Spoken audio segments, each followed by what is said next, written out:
You may look around today and say, man, this thing is spinning out of control real quick and in a hurry.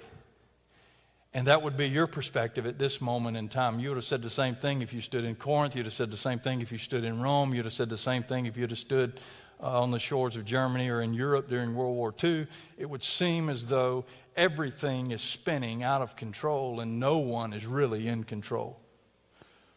But in moments like this and in eras of history like this, there's a remnant of God's people who turn their face towards God and find a solace in the middle of all the strife and contention and dissension that exists in their culture and understand that He exactly is who He says that He is, a rock of refuge for those who choose to find their refuge in Him.